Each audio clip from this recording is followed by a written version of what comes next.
under the language as it stands. So far as I am able to see, I think the language has been used in the draft in a more extensive language, which also includes the particular propositions which have been moved by Professor Shah, and I therefore do not see the necessity for substituting these limited particular clauses for the clauses which have been drafted in general language deliberately for a set purpose. I therefore oppose his second and third amendments. So the first line at page 34, for substituting these limited particular clauses, so here he's clearly referring to that part of the amendment which specifies the resources, which refers to mines and mineral wealth, forests, rivers, and seas. That's the part which he does not really agree to, because he says that the original draft is more broad, and let's leave it at that. What was thought was only with regard to natural resources. Yes. But so, they said it's more expansive. Yes.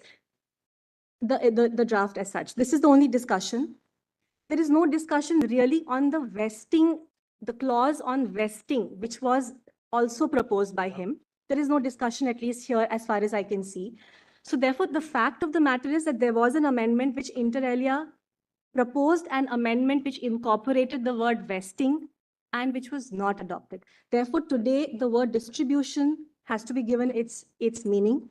There cannot be vesting under Article 39B. 39B would only come into the picture after the property has vested in the state, and the state is at the stage of distributing these assets. That is the only point of time where Article 39B can be invoked, and cannot be invoked in support of legislation that are vesting property in the state from private bodies, or where the property is being acquired. That's all, Your Lordship. I'm so grateful.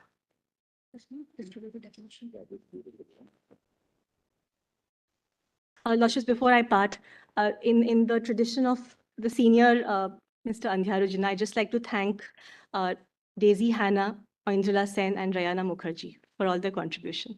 Grateful.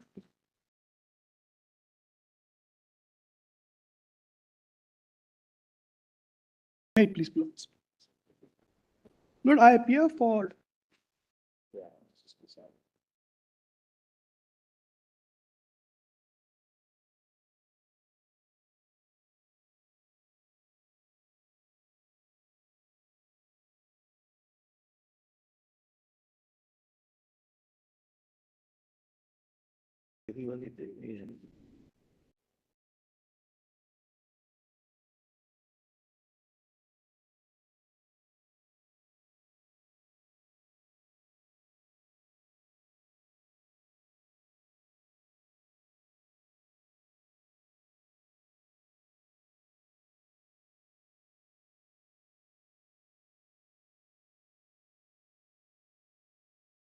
For individual house owners whose houses, Lord, are subject to standard rent provisions, and for the yes, Lord, there are my Lord the Chief Justice has very clearly, my Lord, placed the bar which your Lordships are going to consider. Lord, my first respectful submission is that if we look at Article 39B from the point of view of Article 31C, we are not going to get a distorted view. One reason, of course, is what my learned friend said, that at the beginning of the Constitution, 31C was not there. So your Lordships, Lord, if your Lordships were to look, there is, of course, a link between 31C and 39B. But if that is going to be the starting point of inquiry, 39B cannot be interpreted from the lens of 31C. And my Lord, this is relevant because all the nationalization cases that your Lordships have dealt with in the past, those are all very extreme cases where there's a complete taking of certain establishments, industries, etc. And then in that context, my Lord, a justification is given by the state and your Lordships will approve it. But at the dawn of the Constitution, all these provisions were not there. And like my learned friend pointed out, Article 31, Article 19(1)(f) were coexisting with Article 39B. So, my Lord, if that is the situation, and the second point, my Lord, would be that Article 39B has never been construed as a vesting of legislative power. There's a 5-judge bench decision of your Lordship saying very clearly that if at all we're talking about acquisition or requisition, etc., there are very clear entries in the Constitution that power is always there. So in the context of acquisition and requisition, entry 42 of list 3, covers the area. In Ishwari Khetan's case, my lord, your lordship said that the state doesn't really have to bother too much subject to the definitions of industry, etc. The power is always there. And my lord, even independent of that, the power of eminent domain is a concept which is so very well known in this constitution that there is no doubt that if the government of the day wants to take over any property whatsoever, there is nothing really fettering them except Part 3, legislative competence, and not all the usual restrictions. So 39B would therefore not be seen as the source for the government or the parliament to do certain things. It is, there is no doubt about this throughout the, the interpretations of your lordships. So if Directive principle, which is fundamental in the governance of the country. I'm grateful. It is a principle. It is a principle, it is the purpose. But It's of power. that's right, which is why, my lord, the Chief Justice said that if any of the laws, forget only 39B, my lord, any directive principle of state policy, if it is sought to be given effect to, of course, it's a reasonable thing to do, provided always the nexus, etc., are clearly laid out. So, my lord, we also cannot put it to so high that private property is off bounds at all points of time. That cannot be, my lord. But for that, 39B interpretation is not going to be the starting point or even the ending point. 39B is a purpose. For achieving that purpose, there are other powers that the government always has had. Exercise those powers and then see, my lord, whether 39B is one of the objectives that is sought to be fulfilled. And why stop only with 39B? There are other directive principles also. So, my lord, in this context, how exactly are we supposed to look at a directive principle of state policy? What is the importance to be given to it? What is the primacy to be given to it? And what happens when a directive principle of state policy collides with a fundamental right?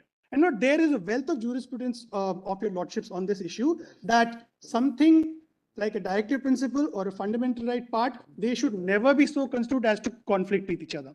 They should be construed harmoniously. And I can do no better, my lord, than to place my proposition in Minerva Mills. My lord, the Chief Justice Chandrachud had very categorically placed the contours of the debate.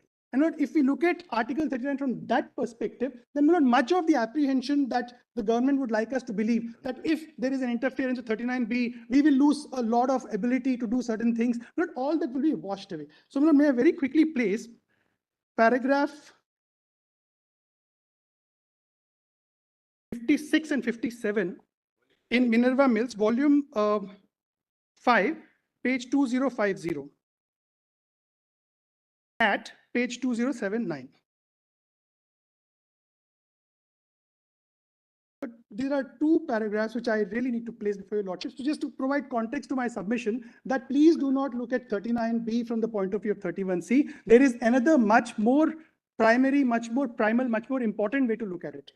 And that, my lord, is crystallized in this judgment. Para 56, may I place it?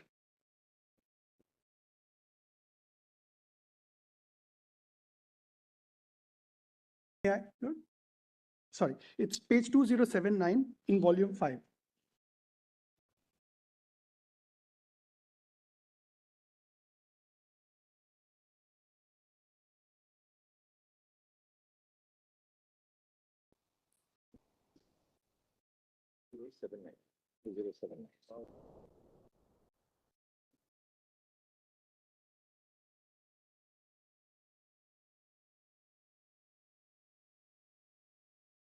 May I please do?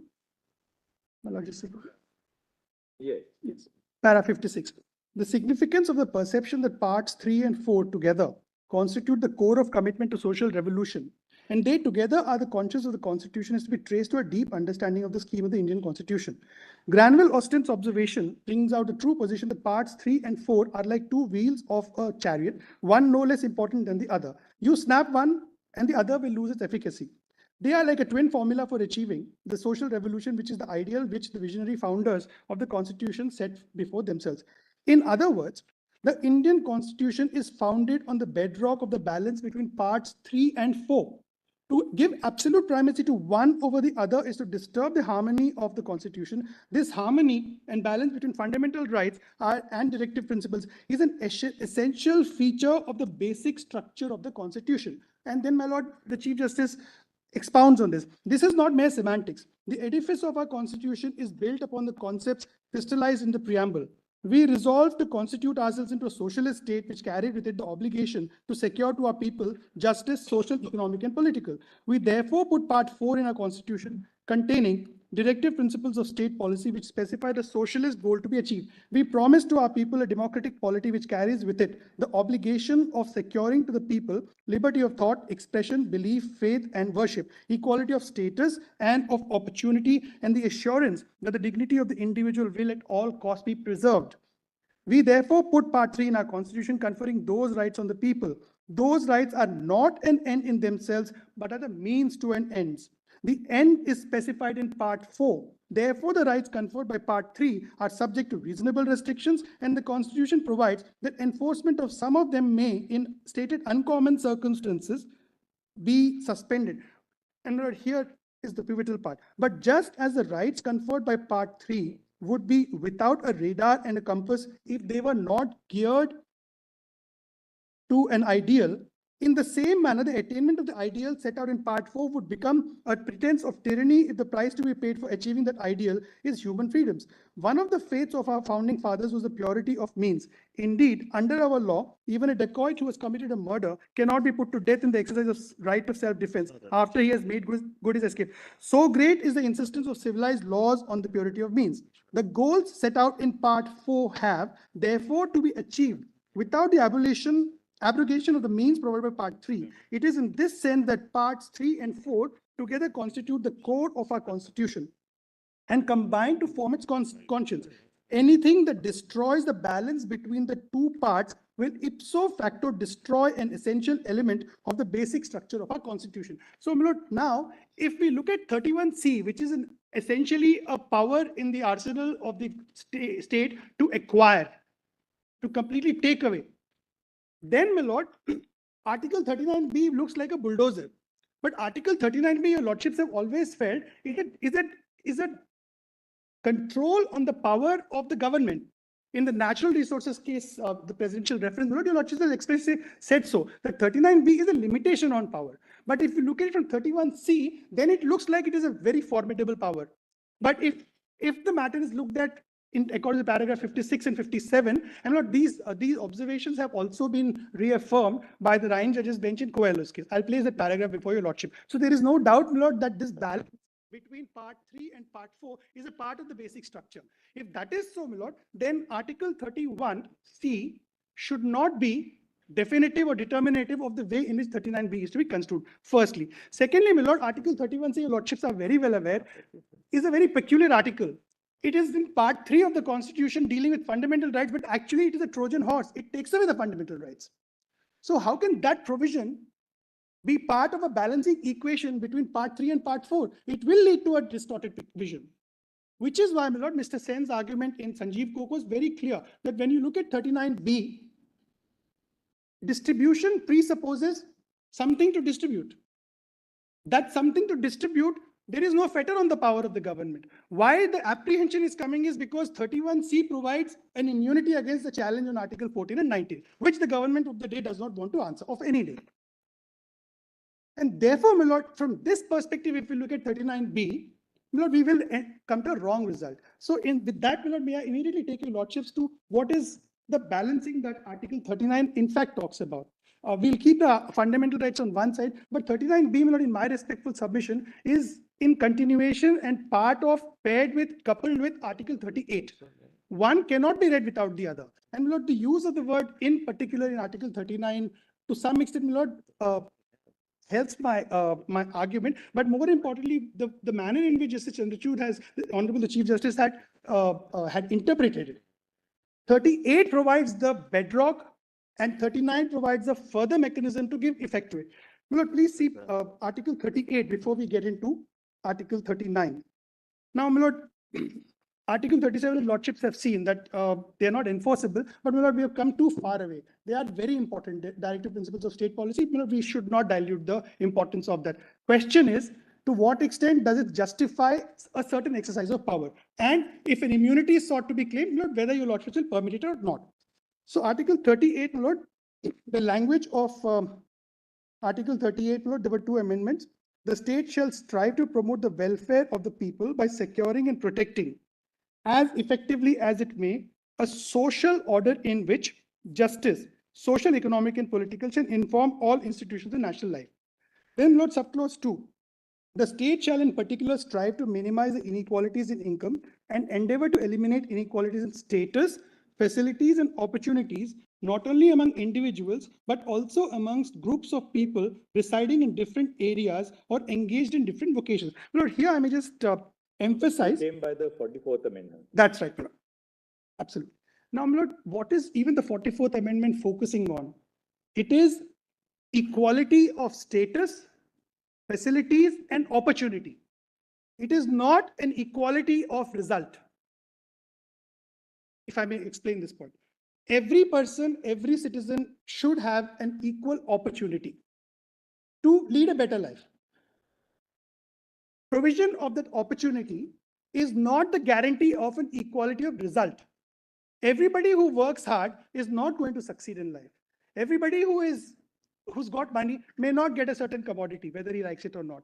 There is no equality of result which is guaranteed by Article 38. Now, Lord, this is very vital to understand Article 39. There is one important Yes, difference, as Chief was pointing out yesterday. 38 is this big, 39 is smaller. I'm obliged. Difference is that 38 is not protected by 31 capital C. That's right. As they would like us to read capital 31. That's right.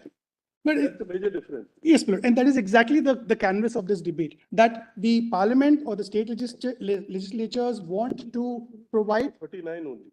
But 39, 38 will not get that protection. My respectful submission is that 39 is in species with 38. So 39 is illustrative of 38. I'm obliged, my Lord. So that becomes very clear immediately in Article 39. The state shall in particular direct its policy towards securing. Now, my Lord, if there was no umbilical cord between these two, this word in particular, this phrase in particular is an unnecessary addition here, because my Lord, it is perhaps a non-statable proposition that parliament or legislature can make a law which goes contrary to what is written in Article 39. There will be no law, my Lord, which will be passed to. Particular indicates that the state may follow certain other policy goals. But these have been emphasized by the Constitution. I'm obliged. And the larger policy goals are in 38. Now, Lord, this is where, my Lord, this is Julia's question. Beyond 38. 38 also may not be. 38 My Lord, is broad. It says that social order in which justice, social, economic, and political shall inform all the institutions of the national life. My Lord, here the argument is that if equality of status, equality of facility, equality of opportunity is the goal, it is not equality of result, then you are empowering the dignity of people by saying that I will create the circumstances in which you can do your best, but beyond that, don't expect a result from the government. And that Article 39B, my Lord, is exactly towards that the material resources of the community are so distributed so as to subserve the common good.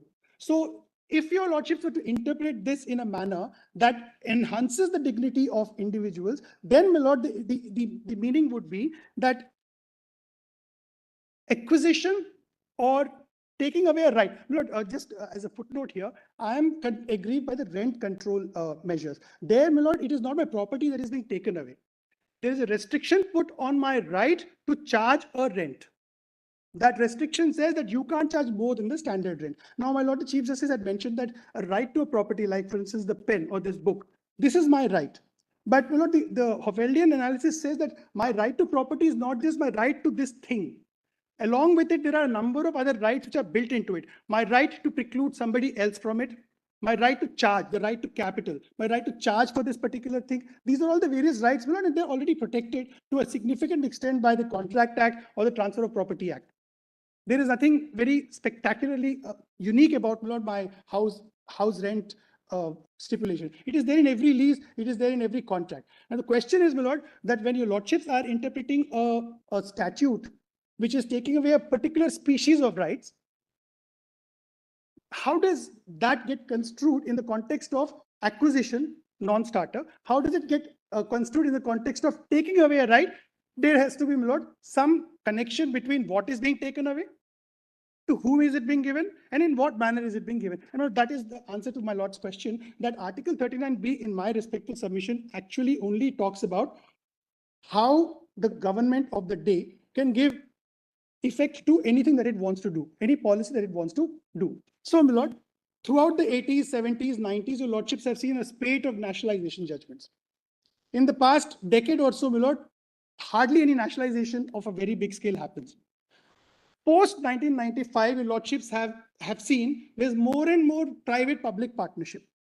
Now, the way in which the government should be able to do some things in a given socio-economic condition cannot be circumscribed by either the constitution or by your lordships.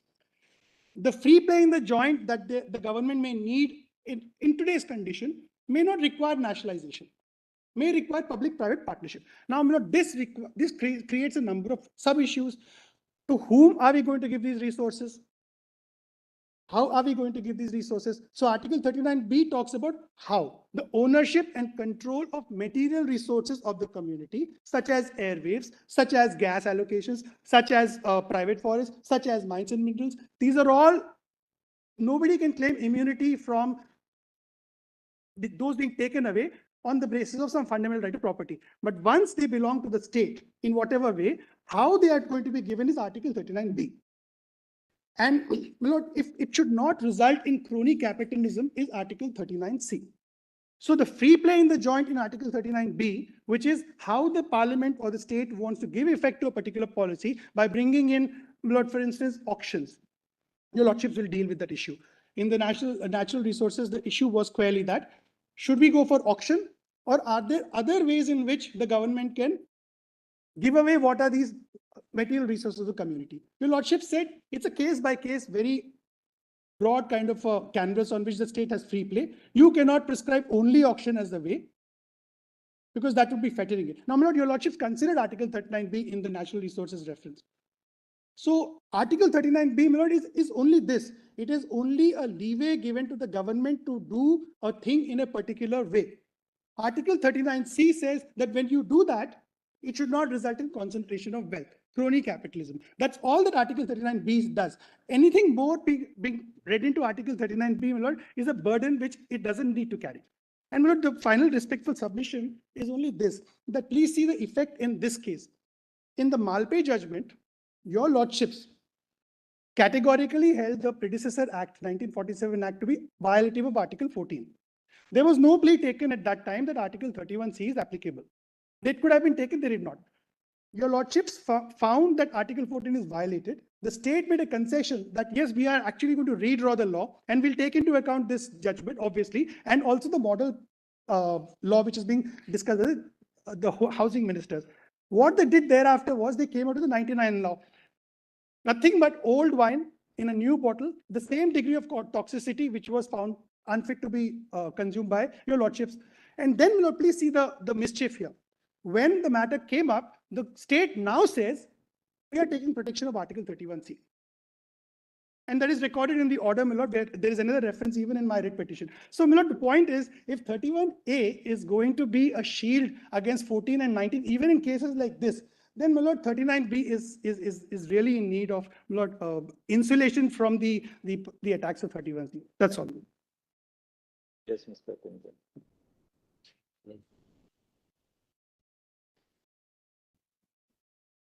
Lord, at the outset, my lord, on 31C, at the outset, there is no resistance in assisting your lordships.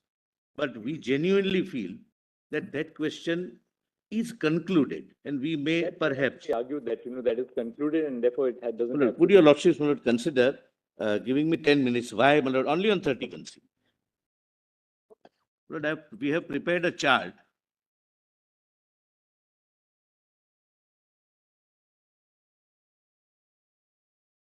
Just for a quick reference, my lord, and this would be really handy, my lord.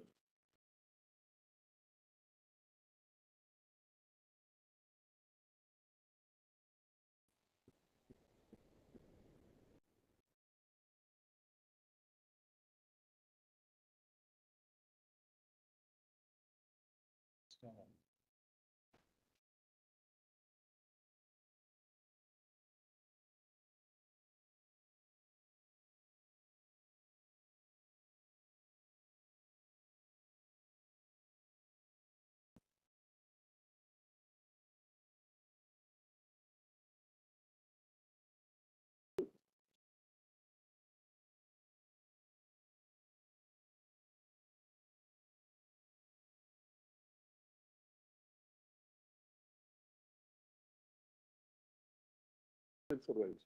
Yes, and your lordships may go by the color, because color has significance. This red one survives. No, every title has different color, and the change made is in that color. Right, right. My lord, So- permits if 31C, if it's being argued, then let us open as No, petitioner. I'm not arguing. If- I'm not arguing Very on merits. good. My lord, the first is, as introduced, my lord, 1971 amendment. Correct, my lord? Then post Keshwanand Bharti, my lord, what happened was, the blue part, my lord, Keshwanand Bharti, title is in blue, therefore, what happened is in blue, just for easy reference. And no law containing a declaration that it is for giving effect to such policy shall be called in question in any court on the ground that it does not give effect to such policy. Rest is upheld by Keshwanand Bharti, my lord, 13 honorable judges. Then comes 1976 amendment. So in Keshwan, they said that the immunity which is given, even challenging the nexus of the law to Article 39B, that immunity is struck down. Yeah, correct, correct. Correct. Rest is specifically upheld. The 42nd Amendment. My lord, 76 amendment, my lord. Yep, yes, your lordships are right. My lord, that is in green, where instead of clause B and C of Article 39, the entire chapter 4, All or any. yes, my lord, or any principles laid down in part 5, and blue, my lord, continues from the previous. So your lordships are at this stage not concerned. Lord, kindly come to next. Then post 78 amendment, Because 44th Amendment deleted Article 31 and 19(1)(a). So it was deleted from here also. therefore, my lord, the article only read, my lord, the title is read, and therefore Article 31 is deleted in here. Lord, now Minerva Mill strikes down, and what is struck down is, my lord, also struck down in my chart. But in your chart, the last column, you have again put the words, the principles specified in clause B or C of Article 39. That is the part to be decided. That is the part to be decided, You have whether it is No, reversed. I'm sorry, You have inserted it. In your last columns, 1 through 3, 4th, 5th column, yes, my lord. what Minerva Mill struck down, That's our case, and that is accepted by 5 judges. second, all or any of the principles laid down in part 4, that is struck down in Minerva Mills. Correct, my lord. And therefore you have deleted it in your last column. Correct, my lord. But does that have the effect of restoring the words, the principles specified in clause B or Whether C? the revival issue, That's revival. right. Yes, my lord. That's, my lord, the content. So, my lord, according to us, this is how the This is how it is to be read now. That's right. 31C, and that is how your lordships have, That's why you have inserted it. no, not we can't insert. Here, yes, Last column. yes, It is inserted.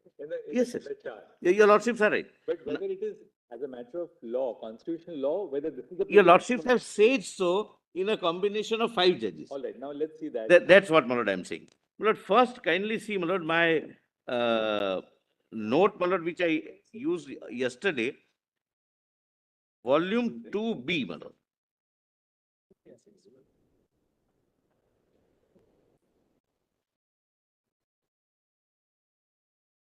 Volume 2B, my lords.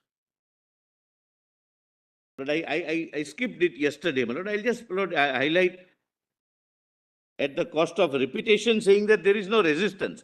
But I'm just saving time, my lord. It's concluded by a 5-judge bench and not disputed or doubted anywhere subsequently. Lord, after, I'll just read para 15. Volume 2B page. 6, my lord. 6. PDF 6, my lord. The title is Issue Concerning Revival.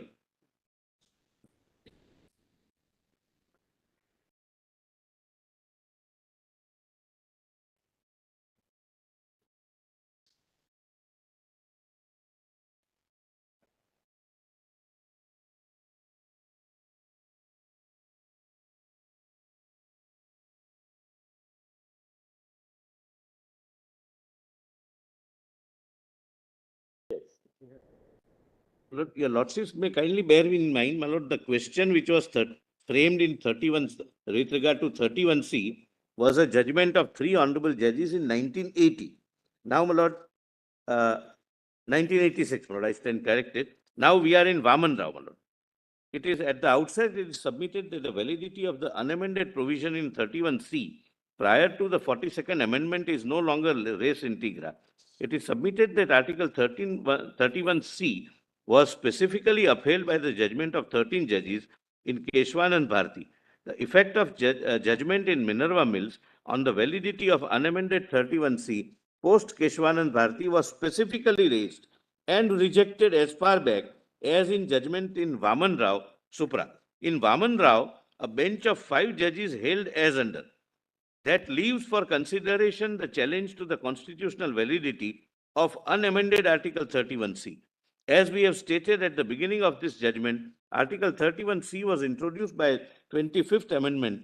Initially, it sought to give protection to those laws only which gave effect to the policy of the state towards securing principles specified in Clause B and C of Article 39 of the Constitution. No such law could be deemed to be void on ground that it is inconsistent with or takes away or abridges the right conferred by Article 14, 19, and 31. The concluding portion of the unamended article, which gave conclusiveness to certain declarations, was struck down in Keshwan and Bharti in so and so. Sri M.N. Phadke, who led the arguments on behalf of the petitioners, built a formidable attack against the virus of Article 31C. But with respect to the learned counsel, the effort is fruitless because the question as regards the validity of 31C is no longer res integra. The opening clause of Article 31C was upheld in majority in Keshwan and Bharti, and we do not quite see how the petitioners can be permitted to go behind that decision. Then, my lord, again a highlighted part. The question of validity of 25th Amendment, by which the unamended Article 31C was introduced into the Constitution, was specifically raised before the court, and the arguments in that behalf were specifically considered by all the 6 minority judges and Justice Khanna. It seems to us difficult in these circumstances to hold that no common ratio can be culled. But that was the argument, that because of various different judgments, common ratio is not possible. The court rejects that. It seems to us difficult in these circumstances to hold that no common ratio can be culled out from the decision of the majority of 7 judges who upheld the validity of Article 31C. Putting it simply, and there is no reason why simple matters should be made complicated, the ratio of majority judgment in Keshwan and Bharti is that first part of Article 31C is valid. Apart from this, if we are right in upholding the validity of Article 31A on its own merits, it must follow logically that unamended Article 31C is also valid. Unamended portion of 31C is not like an uncharted sea. It gives protection to a defined and limited category of laws which are passed for giving effect to the policy of the state towards securing the principles specified in Clause B or Clause C of Article 39. These clauses of Article 39 contain directive principles which are vital to the well-being of the country and the welfare of its people. Whatever we have said in respect of the defined category of laws envisaged by Article 31A must hold good, perhaps with greater force, in respect of laws passed for the purpose of giving effect to Clause B and C of Article 39. It is impossible to conceive that any law passed for such a purpose can at all violate Article 14 and 19. Article 31 is now out of harm's way. In fact, far from damaging the basic structure of the Constitution, laws passed truly and bona fide for giving effect to directive principles contained in Clause B and C of Article 39 will fortify that structure. We do hope that Parliament will utilize to the maximum its potential to pass laws genuinely and truly related to principles contained in Clause B and C of Article 39. The challenge made to the validity of first part of the unamended Article 31C therefore fails. My Lord, and my Lord, order of the court at page, my Lord, 8. But therefore, they say that Article 31C as originally enacted Yes. was upheld by the judgment in Keshwan Bharati, except for that last part, the last portion. But they don't say that that original amendment, that the original position is revived. After Kindly- they struck down the amendment brought about by the 42nd Amendment, that declaration is not issued. My by lord, the- my lord, that is subsequently in a judgment. Therefore, my lord, I'm saying with a sense of responsibility, not to avoid, my lord, addressing on that. My lord, and my lord, this judgment is after Minerva Mill judgment, after taking note of Minerva Mill judgment. Lord, Vaman Rao please is see, after. Vaman Rao is after. after, my lord, yes, my lord, it takes note of Minerva Mill and says that what will be the effect of Minerva Mill judgment in 31C.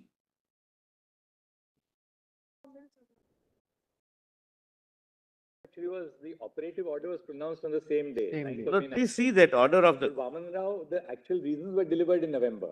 I think Minerva came in August. If I'm not Yes. mistaken. July. Right, but it was specifically stated that this will go to May 8. Yeah. We read as May 8. There is one Both thing, of the same. Same date. Lord, would your lordships come to page, Brother Bindu. I'm sorry. nothing. This chart shows had made this provision by 76 amendment quite wider.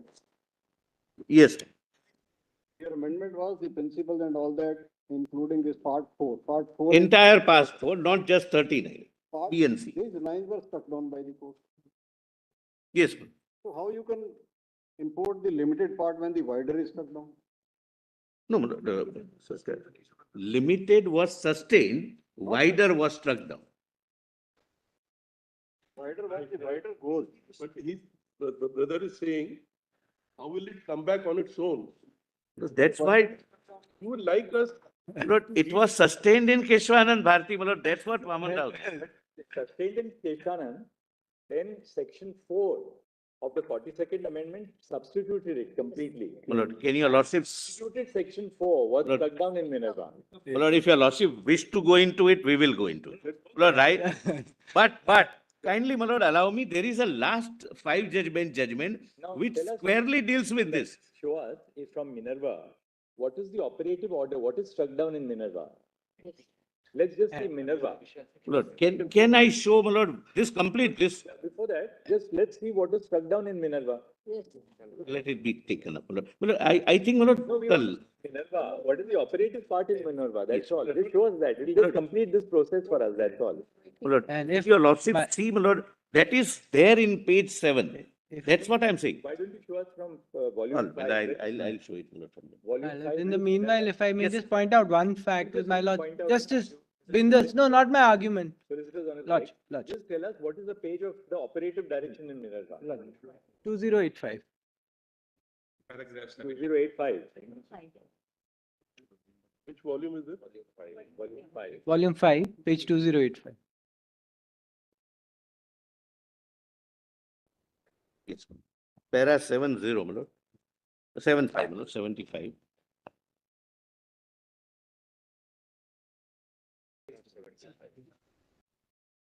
Yes. Those then are our reasons for order, which we passed on 9th May, as my lord the Chief Justice was, to the following effect. Section 4 of the Constitution 42nd Amendment Act is beyond the amending power of the Parliament and is void since it damages the basic essential feature of the Constitution and destroys its basic structure by a total exclusion of challenge to any law on the ground that it is inconsistent with or takes away or abrases any of the rights conferred by Article 14 or 19 of the Constitution if the law is for giving effect to the policy of the state towards securing all or any of the principles laid down in Part 4. So the entire directive principles of state policy.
of the 42nd My lord, amendment. would is your found- lordships, 1-4.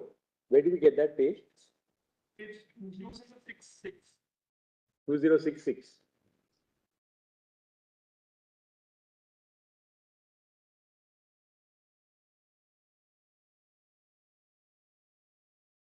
there are 14.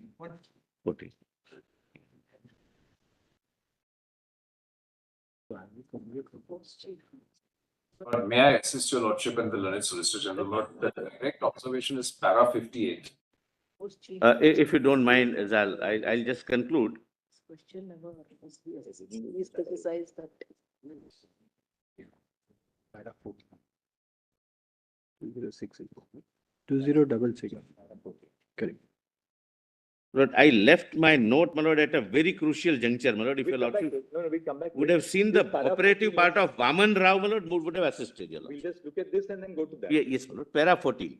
Section 4 of 42nd Amendment, which was brought into force with effect from January 3, 1977, amended Article 31C of the Constitution by substituting the words and phrases all or any of the principles laid down in Part 4. That's for- that's a little bit of a ticklish issue because it substitutes all or any of the principles. My lord, that is considered, that Does issue is, well, that issue is considered by a 5-judge bench. All right. Now That's we'll what go I back- want your lordships We'll to go see. back to your note, yes. Yes, my lord. Lord, Since we have page opened this. 7, page 8, page 8. Lord, PDF page 8, Vaman Rao.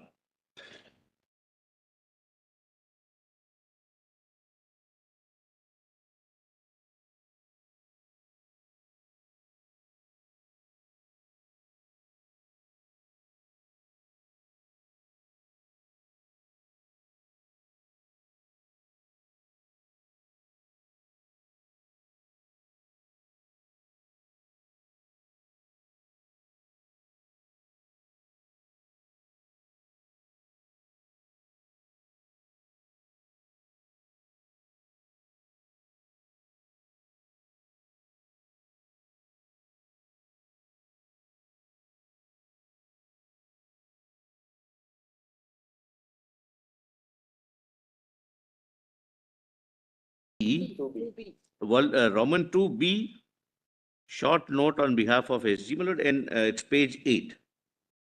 Lord, this is the order of the court. My lord, this is quoted by me. Two is when you're opening a new. We'll have to.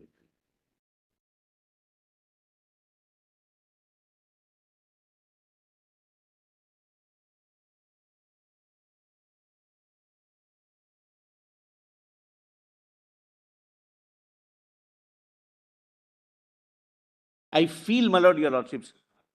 I think the logistics about opening multiple windows, that's all. Nothing else. No. My lord, order of the court, page 8, my lords. Page, Page 8, PDF 8, note, my lord, volume 2B, page 8, para. the order of the court. Oh, order of the court. Yes, yes. This Article is not 31. my words, my lord, that's how it is recorded in the judgment.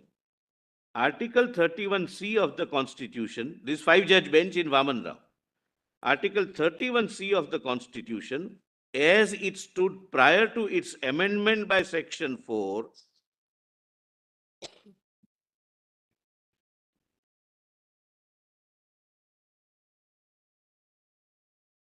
there is a declaration, yes.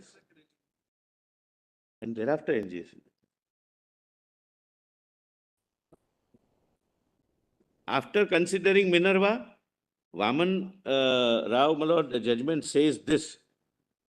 The Article 31C of the Constitution, as it stood prior to its amendment by Section 4 of Constitution 42nd Amendment Act, is valid to the extent to which its constitutionality was upheld in Keshwanand Bharti. The revival declaration. Lord, as my learned friend Mr. Shankar Narayan rightly says, that if a player is on the field, you send a substitute. Substitute goes, the player also doesn't go, but simultaneously. He remains. As it stood prior to so-and-so, Article 31C, as it stood prior to Constitution 42nd Amendment Act does not damage any of the basic. Now tell us, Mr. Solicitor, when a constitutional provision is amended by substituting a new provision in its place, does the original provision stand? Yes, madam. That is what was again considered. This is their entire argument, that it doesn't. When a constitutional provision is substituted by a fresh provision, the fresh provision comes into force instead and in place of the original provision. Right? Now, if the validity of the fresh or the amended provision is struck down, on what theory of law does the original provision get revived? That's the point. Would your lordship see, my lord, the NJSC judgment, again a 5-judge bench, where this question is squarely raised? Now, since you are on Vaman Rao, remember Mr. Nariman had argued that, well, Vaman Rao proceeded on a concession by Mr. Palkhiwala. Where is that concession recorded in Vaman Rao? Not in Vaman Rao, my lord, that's in Minerva. That assumption is where? In Minerva or in Vaman Rao? That's Mr. Nariman's argument. In Minerva. That's his argument. That's not what is held. But Mr. Nariman's argument is based on which part of the judgment? He said that Mr. Palkhiwala conceded this position. Now, where does Mr. Nariman get that from? There's no concession. Probably that is in. That is in Sanjeev Coke's problem. That is probably in that case. When Minerva Mill has been discussed by Justice O. Chinnappa Reddy, and then there is something. Now, NJSC, where do we get? Yeah, that's right. Yes, my lord, kindly have come to NJSC. NJSC squarely the my lord, question which fell from my lord, the Chief Justice, lord, was raised. Check up somebody. In the meanwhile, no, we'll do that. Where is it? Volume? Yeah, it may be in. Volume? NJSC. We are perplexed, something like that. Huh? We are perplexed. Yeah, your lordship. The judge says that. We are not saying it. In Sanjeev Coke, they have said that bench was perplexed. Perplexed by this. Judgment in Minerva Mills, Yes. And then it comes. not us. Yeah, your lordship will never be perplexed. A page number?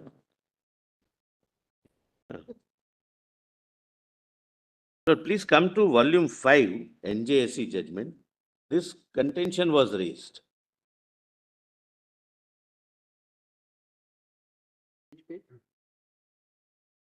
Page 3877, my lord. Para 408. There is a title given in the judgment.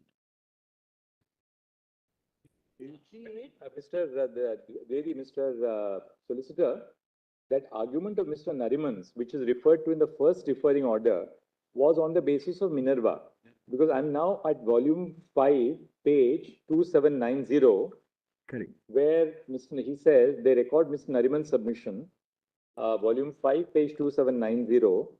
He contended that the decision in Minerva Mills proceeded on the basis of a concession made by Mr. Palkhiwala and on an assumption that Article 31C, as it survived as a result in Keshwan and Bharti, stood revived after the subsequent events. That seems to have been his submission at that point. Yes, my lord, your lordship are on page 2790, my lord. 790. Para 5. Para 5, Mr. Nariman's submission. My lord, I would, my lord, speaking for myself, my lord, when Nani Palkhiwala gives some concession, my lord, on the basis of Keshwan and Bharti, my lord, I would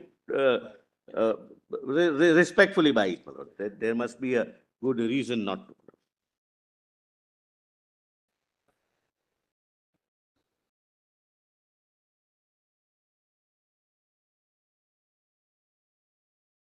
Yes, my friend, my lord, para, my lord, no, para, 2069, my lord. But possibly it's not concession. Para 24, my lord. It's 5. This is Minerva Mills. Possibly the paraphrasing by Mr. Nariman, my lord, appears to be a little inaccurate. It was not a concession. Which was the para in Minerva page? My lord, page number 2069, para 24.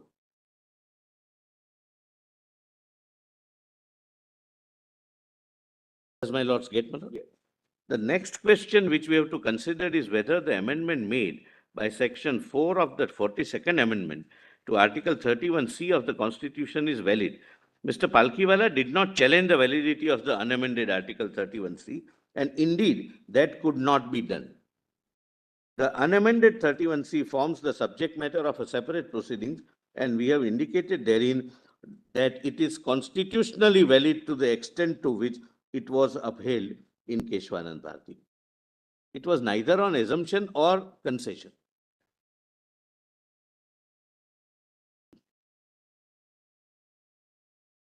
But possibly Mr. Sirvai in his book writes, but possibly Mr. Sirvai in his book writes that this was a concession. Possibly, my lord, that's from where, my lord, Mr. Nariman, my lord, the learned counsel, Mr. Nariman.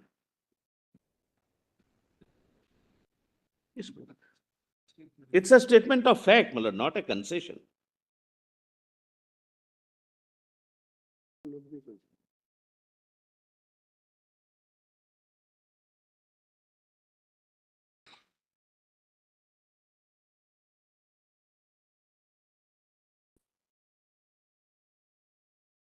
Yes. Now, my lord, may I come to, my lord, NJSC judgment? NJSC, now where is NJSC? 3877, at 3877. Same volume, my lord. This is, my lord, majority view of my lord Justice Kehar. And on, my lord, similar view is taken by Justice Joseph also.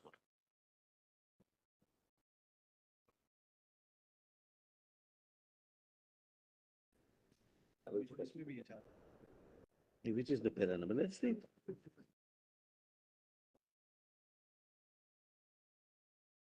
Two 55, similar submission is raised, my lord. I'll just, my lord, come to that. But please see 5, the effect of striking down the impugned constitutional amendment. Does your lordships get, my lord? Would the amended provisions of the Constitution revive if the impugned constitutional amendment was to be set aside as being violative of the basic structure of the Constitution? It would be relevant to mention that the instant issue was not adverted to by the learned counsel for the petitioners, possibly on the assumption that if on consideration of present controversy, this court would strike down the Constitution 99th Amendment Act, then Article 124 so and so, as they existed prior to the impugned order, would revive. And on such revival, the judgment rendered in the second and third judges' case would again regulate selection and appointments, as also transfer of judges of the higher judiciary. A serious objection to the aforesaid assumption was raised on behalf of the respondents by the learned solicitor, by the Solicitor General, who contended that striking down of the impugned constitutional amendment would not result in the revival of provisions which had been amended by Parliament. My lord, contrary to what I am urging now was the argument that it doesn't revive. In order to canvass the aforesaid proposition, reliance was placed on Article 367, which postulates that provisions of the General Clauses Act had to be applied for an interpretation of the articles of the Constitution in the same manner as the provisions of the General Clauses Act are applicable for an interpretation of ordinary legislation. Insofar as the instant submission is concerned, we have no hesitation in affirming that unless the context requires otherwise, the provisions of the General Clauses Act would apply. Now kindly directly see 3886.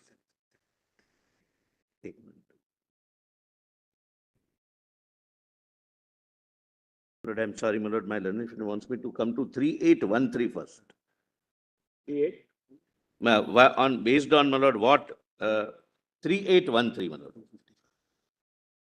Para 255.1. These very proceedings were relied upon by, my lord, my worthy predecessor, the learned Solicitor General. Your lordship gets, my lord? This is the same judgment, NJSC. The contention is noted, my lord. Property owners. Yes, my lord. Firstly, that the issue whether a constitutional amendment once struck down would revive the original substituted article was a matter which at 255.1, my lords, page 3813.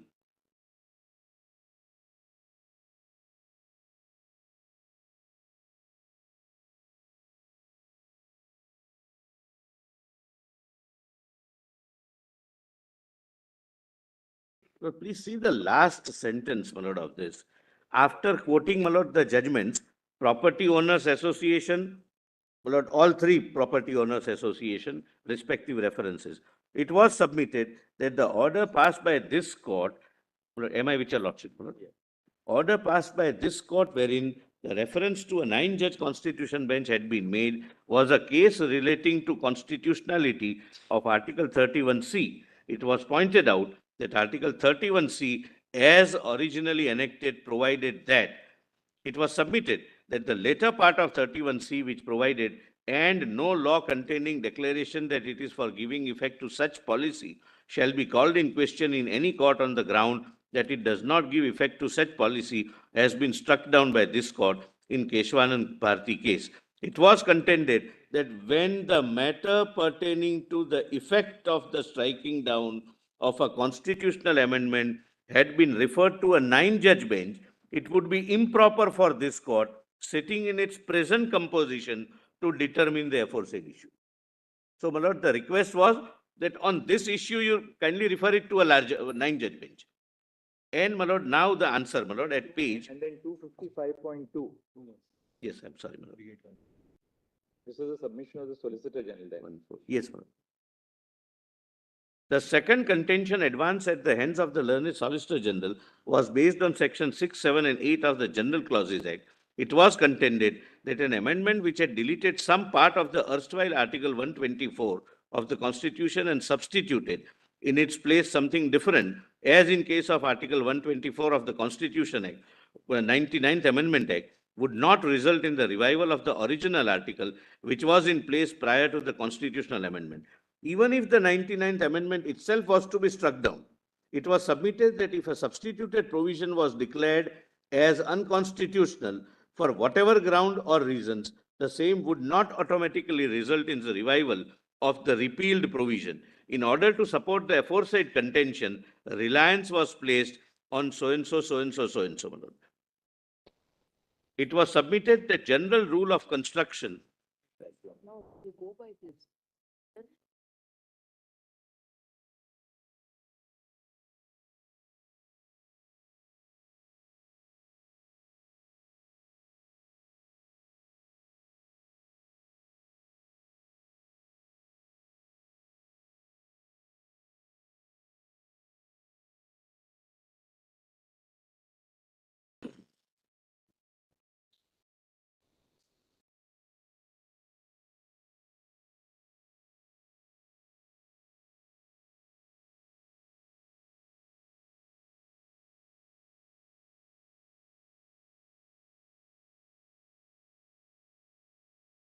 Now, please come to, my lord, page 3877.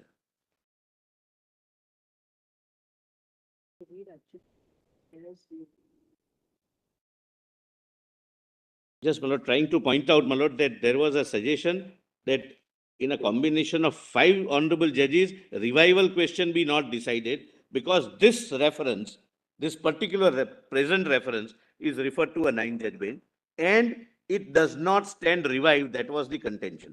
My lord, I have read para 408, 409 under the title Effect of Striking Down of the Impugned Constitutional Amendment. Now, please, my lord, directly come to page 3886. Page 3886.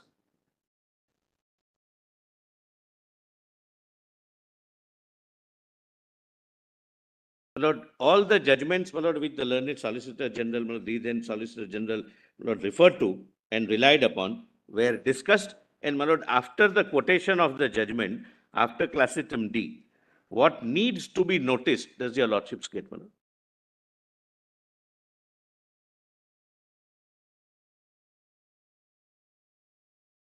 Yes.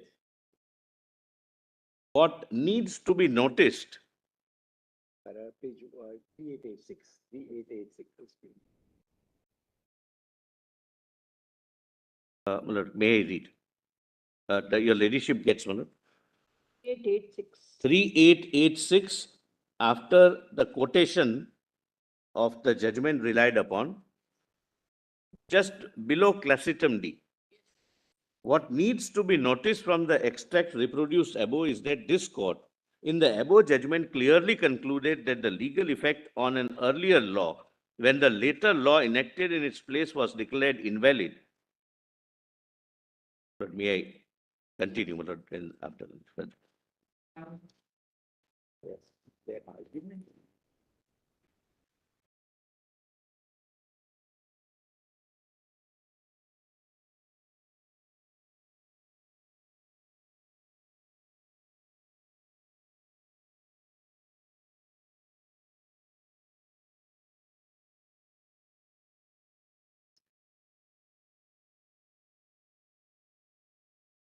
Not 31.